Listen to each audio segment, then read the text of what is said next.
ஸ்ரீ குருபியோ நமக. வணக்கம். அதே போல் வாழ்க்கையில் சாம்பிராணி என்பது ஒரு விதமான மகத்தானது. வாழ்க்கையில் நிறைய கண் திருஷ்டி இருக்குது. நல்லா இருந்தாலும் திருஷ்டி வருது, கெட்டு போனாலும் திருஷ்டி வருது. அப்போ இது தவிர்க்கவே முடியாது. பிறருடைய பார்வையில் நச்சுத்தன்மை இருக்கும், பொல்லா பார்வை. சில வீடுகளில் வழக்கமாக சொல்கிறது, யார் வர்றதுக்கு முன்னால் சகுனம் பார்த்து போங்கிற மாதிரி. இப்போ சில பேர்கள்லாம் பார்த்தா காலையில் எழுந்து வந்து வாசலில் நின்றுக்கிட்டு இருப்பாங்க. போகிறவங்க வர்றவங்க, எதிர்த்து வீட்டு போகிறவங்க, அவங்களுக்கு வேலையே அதுதான். அது ஒரு கெட்ட பழக்கம். ஒரு வீட்டில் வந்து முன்னால் கார் நிற்குதுன்னா ஓடி வந்து குடுன்னு பார்ப்பாங்க. சில அவங்கள அப்படி பார்த்தா அது விளங்க மாட்டேங்குது. அது நம்ம இன்றைக்கி பேர் சொல்ல முடியாது. கணவனாரை இழந்தவர்களுடைய பார்வைக்கு ரொம்ப கொடூரமான பார்வை உண்டு. அதனால் இந்த மாதிரி கண் திருஷ்டி நிறைய இருக்குது.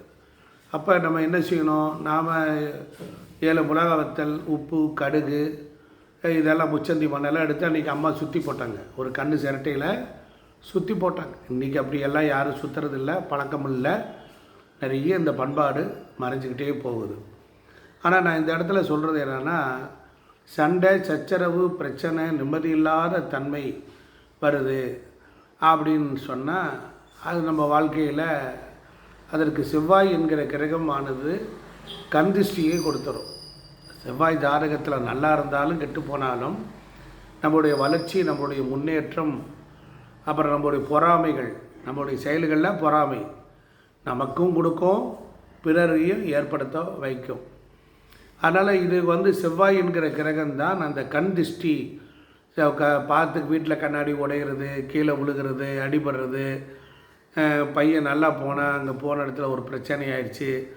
இது எல்லாமே நல்லா இருக்கும் பொழுது, பிறர் அழகாக இருந்தாலோ, அவங்களுக்கு சகல சௌபாக்கியத்தோடு ஒரு குழந்தை இருக்குது, நல்ல பள்ளிக்கூடத்துக்கு போய் வருது அப்படின்னா, காம பார்வையிலும் சரி, பொறாமை பார்வையிலையும் சரி, எல்லாவற்றிலும் இந்த திருஷ்டிக்கு காரணம் செவ்வாய் என்கிற ஒரு கிரகம்தான்.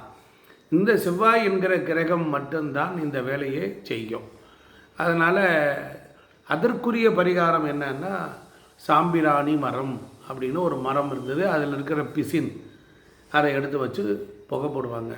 இப்போ கம்ப்யூட்டர் சாம்பிராணி போடலாமா அப்படின்னு கேட்டிங்கன்னா, அது ஒரிஜினல் ப்ராசஸிங் கிடையாது.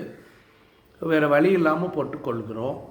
அவர்களுக்கு நமக்கு எந்த விதமான சண்டையும் கிடையாது, பிரச்சனையும் கிடையாது.